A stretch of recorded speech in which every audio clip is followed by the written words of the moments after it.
राम जी घबरा गए, मेरे द्वारा कोई कठोर बात निकल गई क्या लक्ष्मण? क्यों तुम घबरा गए, क्यों तुम रो गए? ताकि सरकार मुझे आज ऐसा लगा कि आपने अपने सेवक के पद से मुझको हटा दिया। बोले क्यों?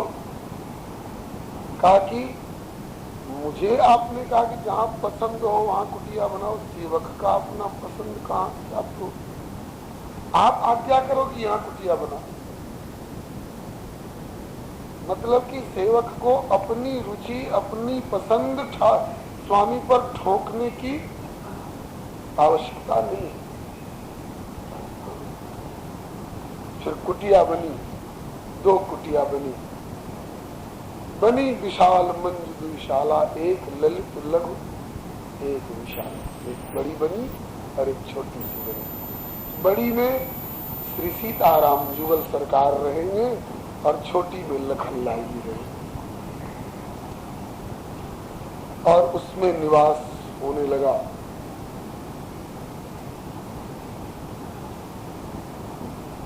और सब एक दूसरे का ख्याल रखते हैं। से वही लखन सी रघुवीर जिमि अविवेकी पुरुष शरीर। लक्ष्मण जी सिया रघुवीर की ऐसी सेवा करते हैं जैसे अज्ञानी लोग अपने शरीर को मलते रहते हैं और संवारते रहते हैं, सजाते रहते हैं।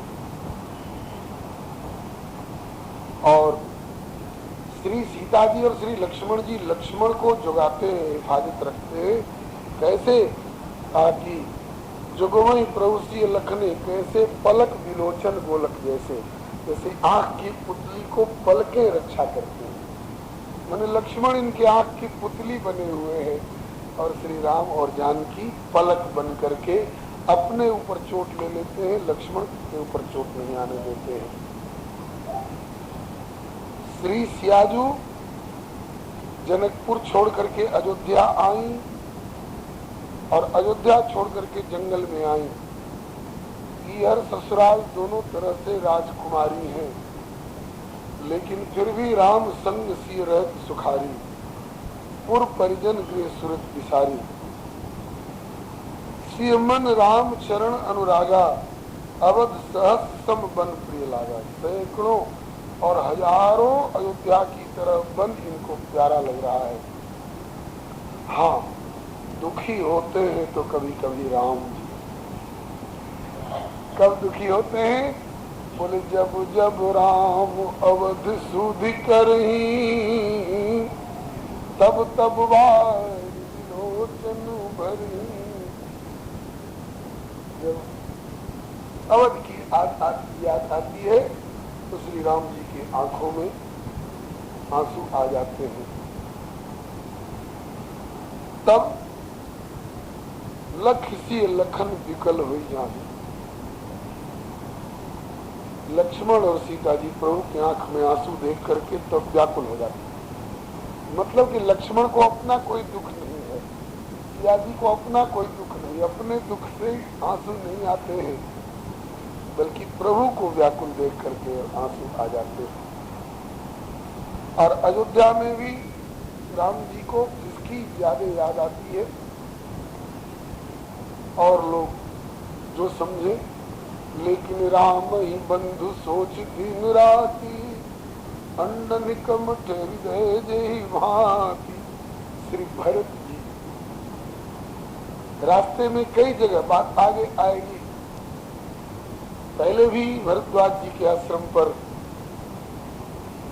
जब भरत जी आएंगे तब ये बात खुलेगी कि भरत, सुनो भरत तुम संग,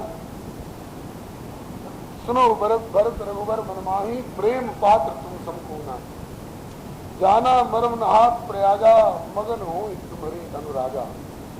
जब प्रयाग में राम जी नहाने लगे थे तो सभी दिशितासित नहाने, सभी मैंने विधि पूर्वक में, जैसे पंडा लोग संकल्प कराए तो संकल्प के सिलसिले में जब संकल्प करने लग गए और जैसे नाम गोत्र तिथि स्थान इत्यादि का उच्चारण किया जाता है। विष्णु राज्ञया प्रवर्तमानस्य ब्रह्मणोन्नी द्वितीय परार्धे श्री श्वेत पारा कल्पे जम्बूद्वीपे यहाँ तक तो राम जी बोल गए, लेकिन जब भरत खंडे जब चर्चा आई तो लगा कि राम जी बेहोश हो जाएंगे। क्यों भैया, भरत की याद आ गई। तो भरद्वाज जी कहते मैंने तब मर्म जाना कि राम जी के हृदय में भरत के ये कितना ऊंचा स्थान है। विद्वान की करनी कुछ जय मात की नीबावरी, तेरात पुन पुन करही प्रभु सादर सरहना रावरी। लखन राम सीतई अति प्रीति, निश सब तुम्ही सराहत प्रीति। तो जिनकी दिन में स्मृति, रात्रि में चर्चा करते करते रात बीत जाती है, अनुमानतः अधिक व्याकुलता श्री रघुनाथ जी को भरत से। रामई बंद सोच दिन राती अंडन कमठ हृदय जीवन। अब चलिए, प्रभु चित्रकूट में सुख पूर्वक निवास कर रहे हैं। उधर सुमंत्र जी प्रभु को प्रयाग तक पहुंचा करके निषाद राज साथ है, यमुना पार करके भी निषाद राज साथ है। उसके बाद फिर लौट आए गए। तो जितने दिन वहां तक जाने में लगे होंगे 2 दिन, इतने ही दिन लौटने में भी लगे होंगे। इस 3-4 दिन तक सुमंत्र जी अभी तक अयोध्या क्या जाएंगे, श्रृंगबेरपुर से आगे नहीं जा सके हैं। अभी भी मंत्री और घोड़े दोनों वही पछता रहे हैं। लौटने के बाद निषाद राज ने अपने साथियों से कहा कि बंधुओं, ये अपने आप जाने लायक, अयोध्या लौटने लायक, इसलिए तुम सब जाओ घोड़ों को संभालते हुए, मंत्री जी को संभालते हुए।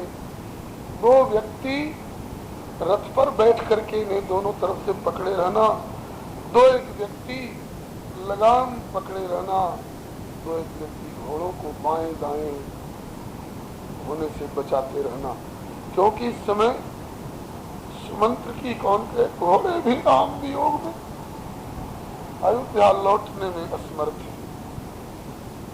उनको पहुंचाया गया। श्री सुमंत्र जी अवध आए, सोच रहे हैं कि मेरे मुंह में कालिख उठ गई।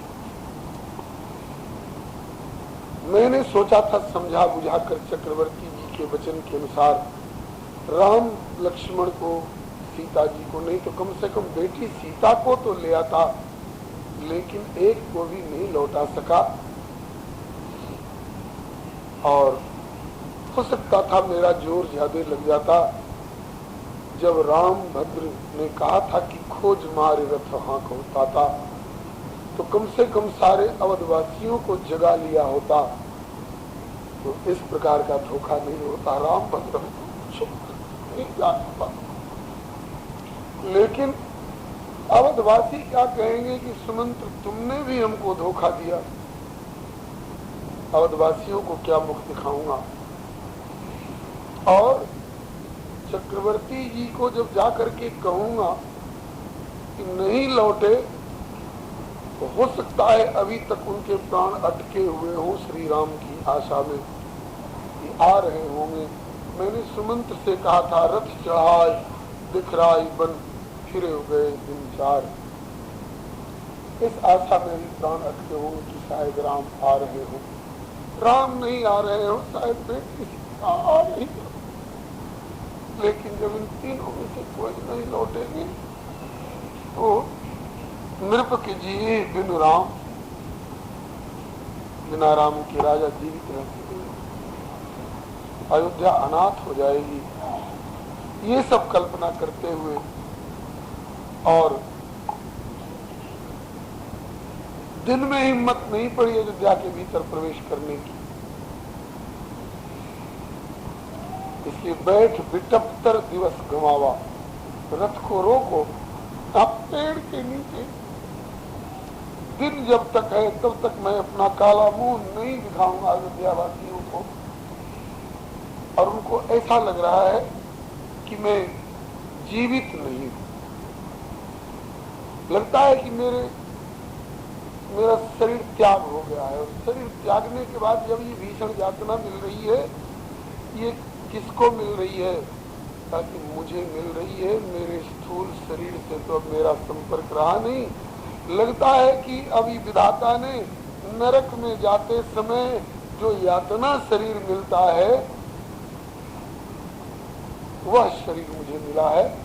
हृदय न विदरे पंकजिन बिछुरत प्रीतम नीर, जानत हो मोहि दीन विधि यह यातना शरीर।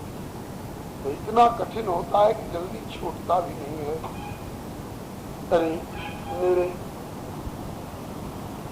मेरे प्राण निकल जाने चाहिए थे इस शरीर से, लेकिन अब तक नहीं निकले। मैं कितना अधम हूं। अवधवासी भी कहते हैं मैं कितना अधम हूं।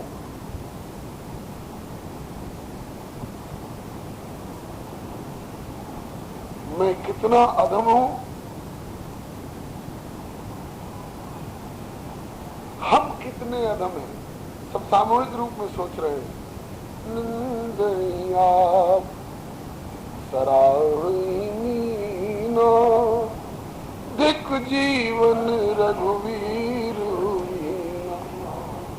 मछलियां हमसे अच्छी हैं जो अपने प्रियतम जल से बिछुड़ करके प्राण त्याग देती हैं, और हम अपने प्राण प्रियतम प्रभु से बिछुड़ करके जीवित हैं। हम लोगों ने अपने जीवन को कलंकित कर दिया।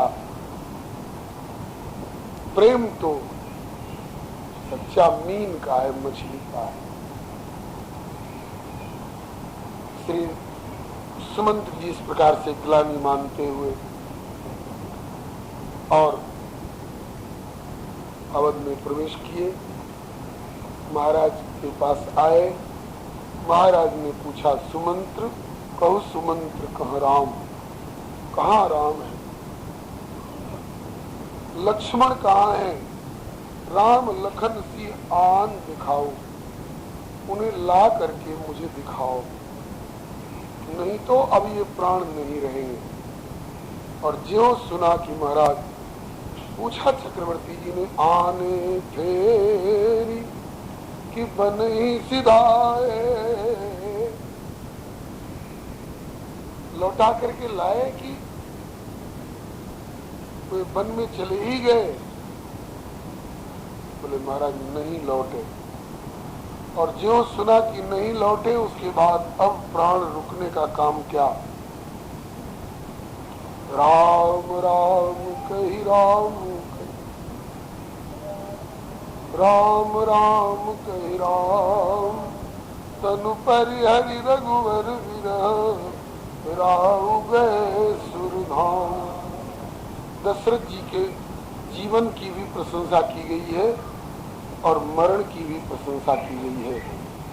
जिए तो कैसे जिए? बोले जियत राम विधु बदन निहारा, और राम विरह कर मरण समारा। जीवन मरण फल दशरथ पावा, अंड अनेक अमल यश पावा। निर्मल यश को प्राप्त हुआ। अब तो हाहाकार मच गया। जिसका अंदाज था वही हुआ। शरीर छोड़ने के पहले कौशल्या जी से घोषित कर दिया है, अब मैं जीऊंगा नहीं। क्यों? बोले तापस अंध शाप सुधी आई, कौशल्य ही सब कथा सुनाई। ऐसी एक कल्पना की जाती है, भावना की जाती है कि वियोग नहीं सह सकने के कारण ही तो लक्ष्मण और जानकी जी साथ गए। तो वियोग नहीं सह सकने के कारण अगर दशरथ जी भी चले जाते तब तो शरीर नहीं छूटता, लेकिन दशरथ जी नहीं जा सकते थे। क्यों? दो दीवाल खड़ी है इनके और श्री राम के बीच में, एक शाप की और एक वरदान की। वरदान तो इनका अपना मांगा हुआ पूर्व जन्म का। मणि बिनु फणि जिन जल बिनु मीना, मम जीवन तिम तुम्हें अधीना। मेरा जीवन आपके अधीन रहे सरकार। और किस प्रकार से? बोले जैसे मणि के बिना फणी और जल के बिना मीन। और असबर मांग चरण गई रहे हो, चरण पकड़ के प्रतीक्षा करते रहे कि कहें कि एवं मस्त ऐसा ही हो। कहना पड़ा प्रभु को एवं मस्त ऐसा ही हो। ये मांग चुके हैं और प्रभु कह चुके हैं कि ऐसा ही हो। तो दोनों बातें सत्य होंगी। मणि बिन फणी वाली बात भी सत्य होनी है और जिन जल बिन मीना भी सत्य होना है। इसका मतलब कि जीवन में श्री दशरथ जी से श्री राम का 2 वियोग होगा। और एक वियोग में मणि बिन फणी की तरह रहेंगे और दूसरे वियोग में जिन जल बिन मीना प्राण त्यागेंगे। तो प्रथम वियोग हुआ जब विश्वामित्र जी ले गए थे, तब मणि बिनु फणी वाला वाक्य चरितार्थ हो गया। मरे नहीं, मणि के बिना फणी मरता नहीं है। मणि ये फणी ये व्याकुल विहाल, व्याकुल विहाल होकर के जीता है।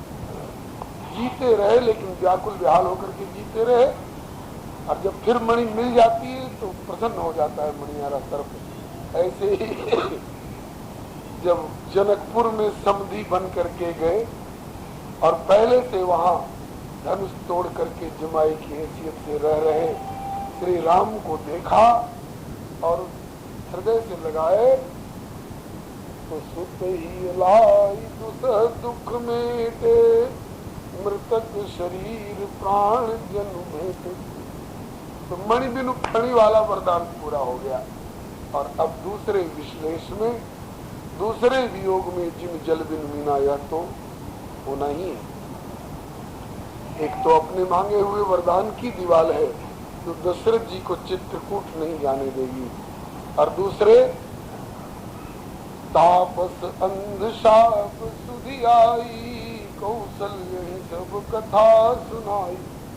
पीछे आने वाले भाई बहनों के लिए कुछ कठिनाई हो रही है बैठने के लिए जगह मिलने में, इसलिए आप लोग आगे बढ़िए, अपने आगे जगह मत छोड़िए। नहीं तो आगे वाली जगह भरने के लिए पीछे लोग वाले लोग आएंगे तो विक्षेप होगा।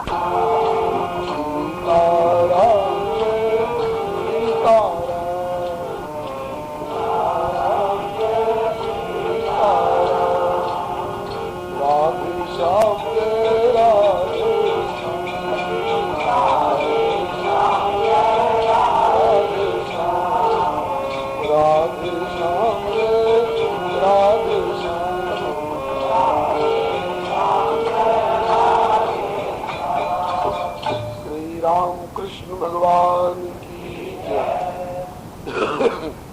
दक्षिण भारत में एक छोटी सी जगह में, जैसे आप लोग जीने के नीचे की थोड़ी जगह निकाल लेते हैं, छोटी सी जगह में एक महात्मा भजन कर रहे थे। जाड़े का मौसम था, रात्रि का समय था, थोड़ी थोड़ी वर्षा हो रही थी जैसे कल परसों हो रही थी। एक व्यक्ति आए, दरवाजे पर आवाज लगाई, भैया जाड़े का मौसम है, वर्षा हो रही है, रात्रि का समय है, सारे शहर में घूम करके आया हूँ, कहीं ठिकाना नहीं मिला। अब अगर जगह न मिलेगी, ये मेरी अंतिम याचना है, अब जगह न मिलेगी तो आज मेरे प्राण नहीं बचेंगे। भीतर वाले ने कहा इतनी जगह है कि अगर एक हो तो 100 के गुजारा कर सकते हैं, 2 हो जाएंगे तो सोने भर की जगह नहीं रहेगी, बैठ के रात बितानी पड़ेगी। मुझे कोई इतराज नहीं है, आप बैठ के रात बिताने को तैयार हो तो आ जाए। उनने कहा बाहर ठिठुर के मरने से तो भीतर प्राण बच जाएंगे, अच्छा होगा। किवाड़ खुला हुए आ गए। उसी तरह की फिर एक आवाज आई, एक व्यक्ति और आए, तो फिर भीतर वालों ने कहा कि एक हो तो सो भी सकते हैं, दो हो तो बैठ के रात बितानी पड़ेगी, और तीन हो जाएंगे तो बैठने भर की भी जगह नहीं है, तीनों को खड़े होकर रात बितानी पड़ेगी। अगर आप खड़े होकर रात बिताने को तैयार हो तो हम राजी हैं। आगे बाहर ठिठुर कर मरने से तो रात में छाया में खड़े होकर प्राण बचा लेना अच्छा रहेगा। किवाड़ दिल खुल गया, ये भी आ गए भीतर। इसके बाद दो तो आए थे पूछ करके, अब ये तीनों भजन कर रहे बड़े प्रेम से। अब एक तीसरे सज्जन बिना पूछे और घुसे आए। उनसे पूछा कि क्यों जी, ये दो तो आए तो पूछ करके आए, आप बिना पूछे कैसे धसे आए? बोले कि ऐसे लोग जहाँ रहते हैं वहाँ मैं बिना बुलाए आ जाता हूँ। चौथे को पहचान गए होंगे आप लोग, भगवान श्री ठाकुर जी हैं भैया। तो इस तरह से मिल्लत और गुजारे की भावना हो तो बहुत उछा भवन अथोरा मानो उमर चला चहोरा। श्री वृंदावन वाले श्री हरिदास जी बोले दाऊ जी के वर्तमान मन कहा करते हैं, बाहर में जगह कम भी हो तो गुजारा हो जा सकता है, अगर भीतर में गुंजाइश हो तो। आप लोग पिछके बैठे हैं, इसके लिए खेद तो नहीं प्रकट करूंगा, आप लोगों को धन्यवाद अवश्य दूंगा। आगे चलिए। हाँ, हम लोग कहाँ थे? अवध में। वरदान जलबिन मीना प्रभु तक नहीं जाने देगा दशरथ जी को। ऐसे ही एक श्राप की भी दीवार खड़ी है, तापस अंध श्राप सुधियाई, कौशल ने सब कथा सुनाई। कौशल्य अब मेरे प्राण नहीं बचेंगे, क्योंकि एक अंध तापस और तपस्विनी ने मुझे शाप दिया था। जब सचमुच में मुझसे गलती हो गई थी, अनजान में मैंने हिंसक जानवर समझ करके और जल भरते हुए श्रवण कुमार को शब्द वेदी बाण से मार डाला था। और उस अंधे तपस्वी का इकलौता पुत्र मातृभक्त पितृभक्त जब श्रवण कुमार दिवंगत हुआ तो उसके माता पिता ने हमें शाप दिया था कि दशरथ, जैसे तुम्हारे कारण हम पुत्र वियोग में छटपटा कर प्राण त्याग कर रहे हैं, ये कर्म भूमि है, ऐसे ही तुम भी पुत्र के वियोग में तड़प कर प्राण त्यागोगे। कौशल्य उस समय शाप मुझे बड़ा प्यारा लगा था, क्योंकि मैं संतानहीन था। मैंने कहा कि हे तापस, तुम्हारा वरदान सत्य करने के लिए, तुम्हारा यह शाप सत्य करने के लिए पहले पुत्र मिले तो सही, और मिले भी तो एक नहीं चार चार मिले। लेकिन देखो उस तपस्वी का शाप कैसा सत्य हुआ कि 4 पुत्रों के बावजूद भी आज एक भी मेरे सामने नहीं, और अब मैं प्राण त्यागूंगा। राम राम कही राम कही राम राम कही राम, तन परिहरि रघुबर विरह राव गए सुरधाम। सुरधाम गए, भगवत धाम नहीं गए। क्यों नहीं गए सुरधाम भगवत धाम? मोक्ष क्यों नहीं प्राप्त किए? इसका कारण आगे बताया गया है। ताते उमा मोक्ष नहीं पायो, क्योंकि दशरथ भेद भगति मन लायो। भेद भक्ति मने आप भगवान रहें और मैं आपसे अलग रह करके आप जो बना करके हमारी सेवा स्वीकार करें। पुत्र बना के सेवा करें, सेवा स्वीकार करें, पिता बनाकर सेवा स्वीकार करें, सेवक बनाकर सेवा स्वीकार करें, सेवकिनी बना करके सेवा स्वीकार करें, लेकिन हम भक्त रहे, आप भगवान रहे। यह भेद भक्ति है। हम भगवान न बनने पाओ।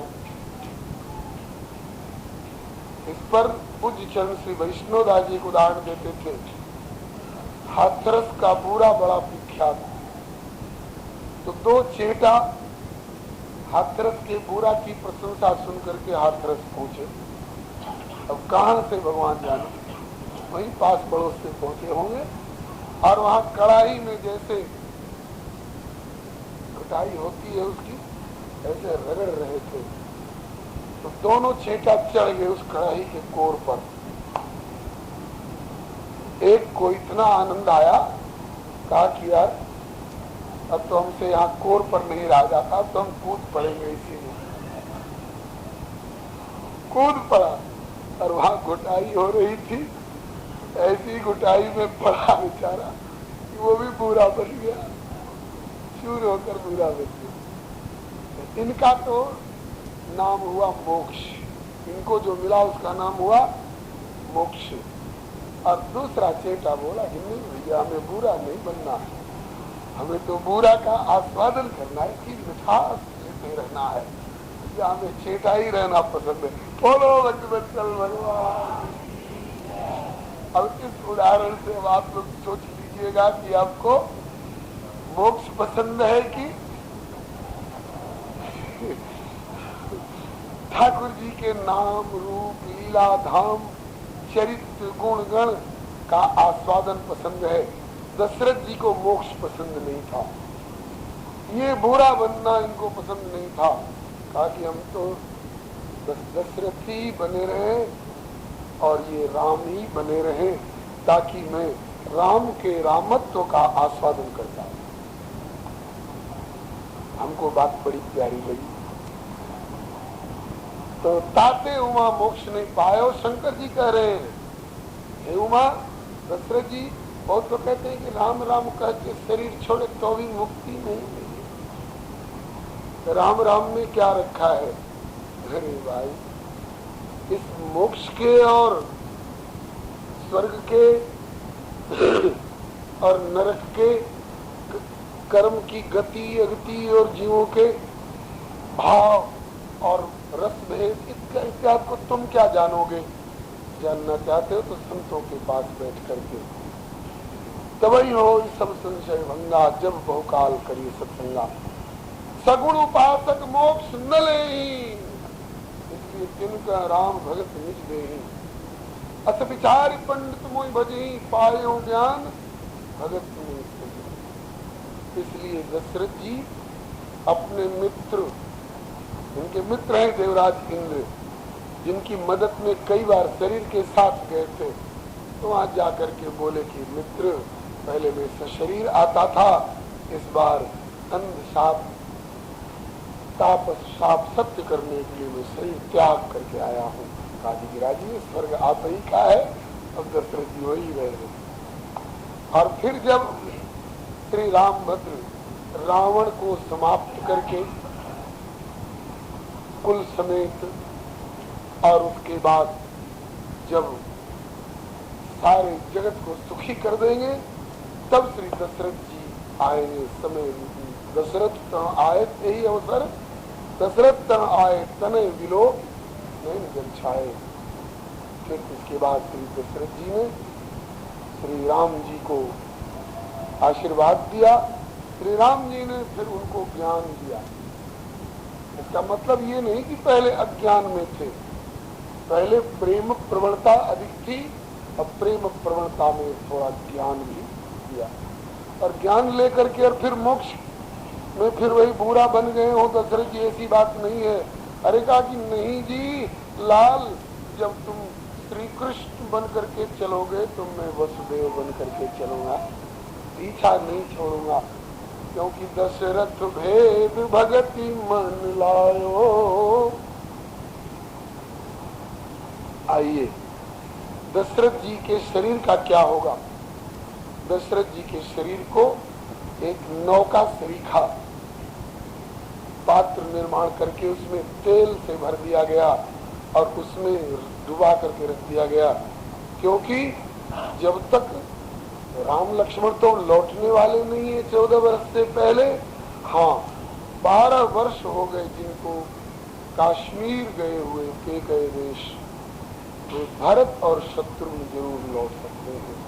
तो 4 में से 2 ही सही उनको लौटाया जाए। श्री गुरु वशिष्ठ ने ये व्यवस्था कराई, सबको समझा करके धीरज दिलाया और दूतों को भेजा, शीघ्रगामी सवारी से जाओ और भरत को ले आओ। रास्ते में कहीं बताना नहीं कि पिताजी दिवंगत हो गए।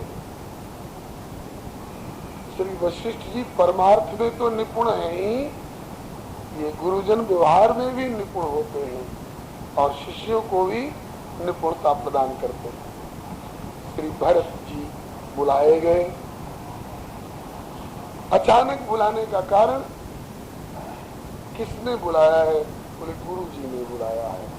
भरत जी का हृदय सशंकित तो अवश्य हुआ, क्योंकि इसके पहले से सगुन उनको ऐसे ऐसे मिल रहे थे जिससे लगता था कि कोई अशुभ समाचार सुनने को मिलेगा, कोई अशुभ दृश्य देखने को मिलेगा, और उस अशुभ के निवारणार्थ ये अपनी तरफ से पूजा पाठ जो जब तप इत्यादि भी कर रहे थे। लेकिन भाई, अगर सामान्य होनहार होती तो उन अनुष्ठानों से टल गई होती, लेकिन राम किन्न चाहे सोई हुई। ये तो राम की इच्छा से हुई है सोई, जो राम रच राखा, रच करके रखे हैं ना, इसलिए दशरथ जी का दिवंगत होना स्वाभाविक था। भरत आए, अब तक रास्ते में उन्हें ऐसे ढंग से लाया गया कि उन्हें पता नहीं चलने पाया, और जब नगर में प्रवेश किए तो देखा नगर में कोई मांगलिक दृश्य नहीं दिखाई पड़ रहा है। किसी के दरवाजे पर, पहले हर दरवाजे पर, आज भी दक्षिण भारत में जाइए मद्रास में, तो माताएं जगते ही घर बुहारती हैं, लीपती हैं, बाहर के दरवाजे पर गाय के गोबर से लीप करके सुंदर चौक पूरती हैं, दीपक रख जलाती हैं और कलश इत्यादि सजाती हैं। चाहे कोई उत्सव हो चाहे न हो, उत्सव में विशेष सजावट होती है। तो इस प्रकार से अवध का पहले दृश्य और तरह का होता था। आज किसी भी दरवाजे पर चौक नहीं पूरा हुआ है, किसी भी दरवाजे पर मांगलिक पदार्थ नहीं दिखाई पड़ रहे हैं। महाराज का शव घर में पड़ा हुआ है, और उस समय कोई बाजे बजा सकता है, कोई गीत गा सकता है, कोई मांगलिक दृश्य उपस्थित कर सकता है। लोग भरत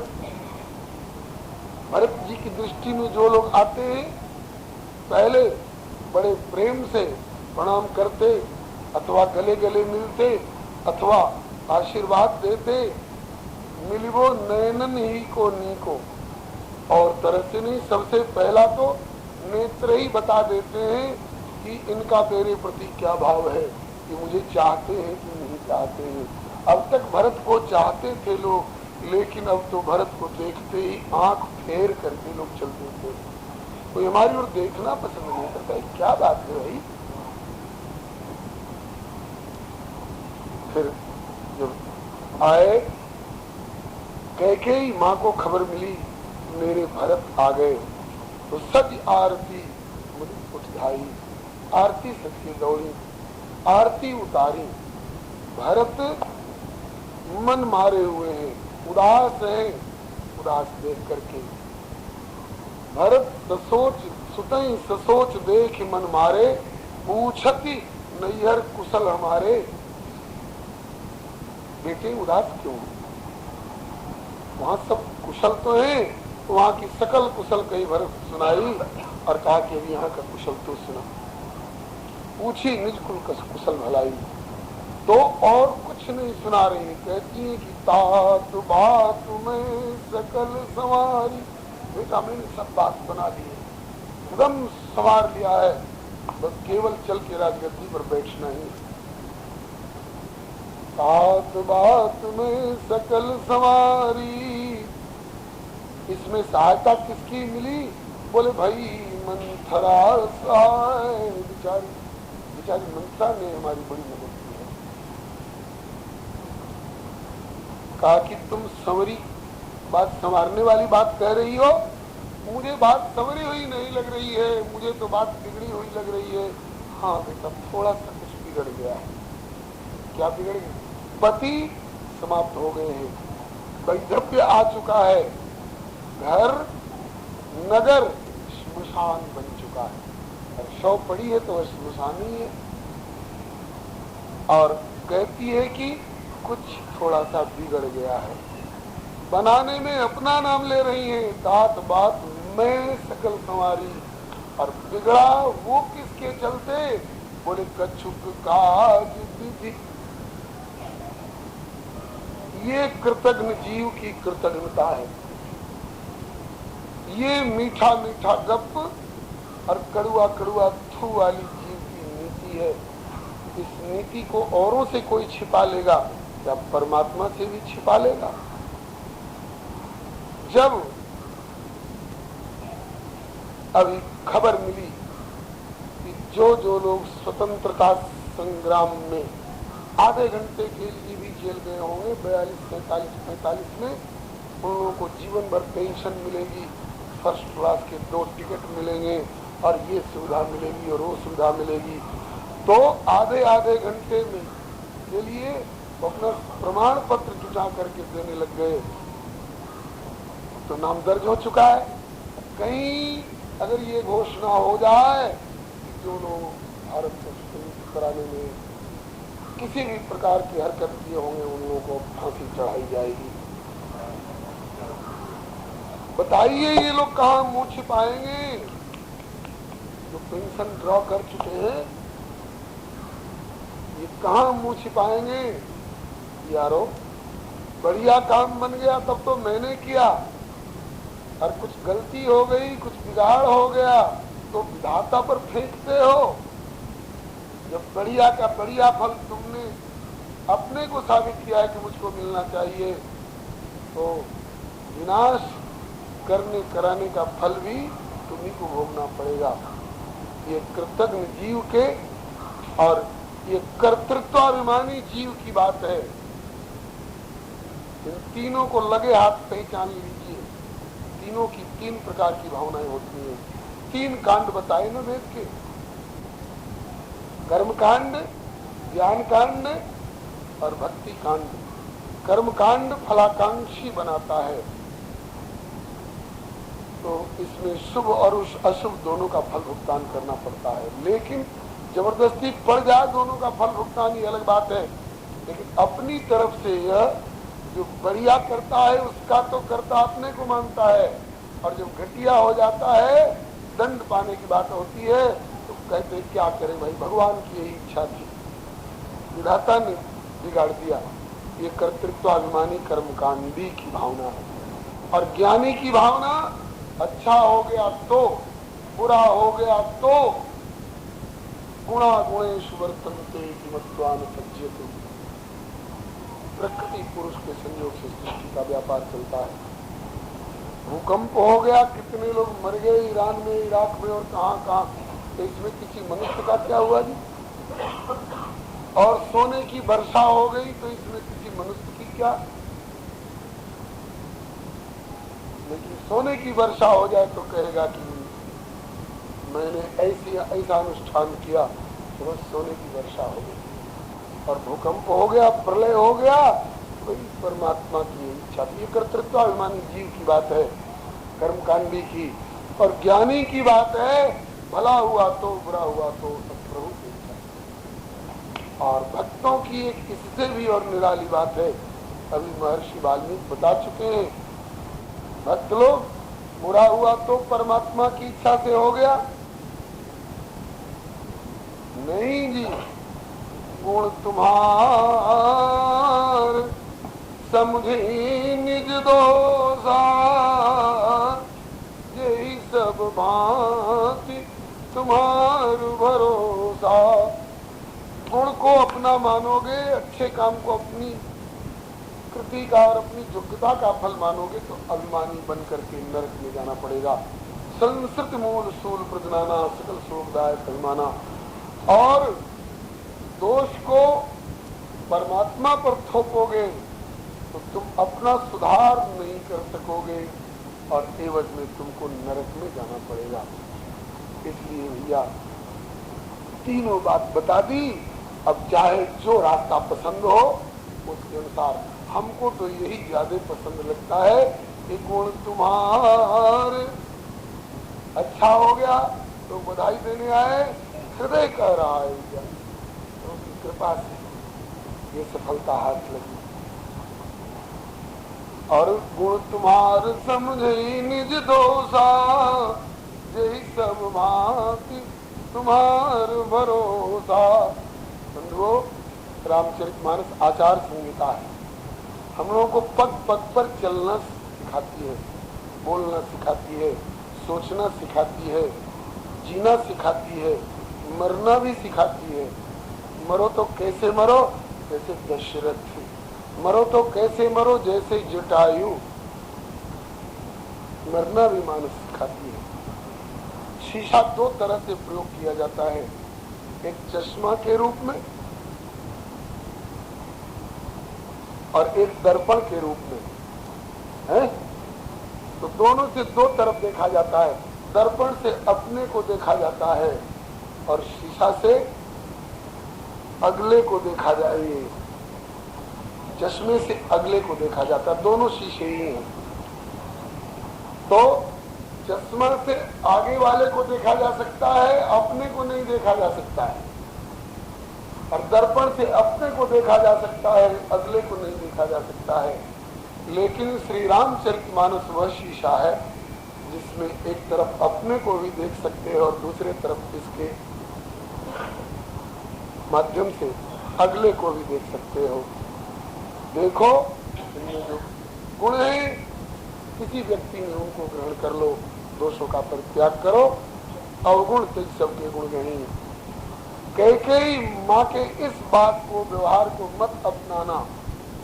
तात बात में सकल समारी, पति को हत्या कर चुकी है और 700 रानियों को विधवा बना चुकी है, अवध को स्मशान बना चुकी है और फिर भी कह रही है प्रसन्न होकर के, तात बात में सकल संवारी। भाई मंथरा सहाय बिचारी, कछुक काज बीच बिगाड़े। क्या बिगड़ा है माँ? बोले भूपत सुरपत पूर्व पधारे। देवराज इंद्र के यहाँ स्थायी रूप से चले गए तुम्हारे पिताजी। इस बात को कहने में तनिक हृदय नहीं प्रकंपित हुआ, तनिक कलेजा नहीं हिला। ऐसी कुसंग में पड़ करके सुबुद्धि ऐसी नष्ट हो गई है, ऐसी कुबुद्धि आ गई है कि ऐसी स्थिति में भी ये प्रकंपित नहीं हो रही। भरत जी पछाड़ खा करके गिर पड़े पिताजी का मरण सुन करके। इसके बाद कहा कि कहो कि तुम मरण है तुम महतारी। क्या हो गया था? पिताजी को बीमार हो गए थे या कोई चोट लग गई, कोई घटना घट गई, क्या हुआ? कहो कि तुम मरण है तुम महतारी। माँ, पिताजी की मृत्यु का कारण बता। तो कहा कि राम को वन में भेज चुकी हूँ तुम्हारे निष्कंटक राज्य के लिए। ये राम के वियोग में मर गए। अब तो पिता के मरने का जितना दुख था, सारा दुख जाने कहाँ चला गया। भरत ही बिसरे पितु मरण, सुनत राम बन गो।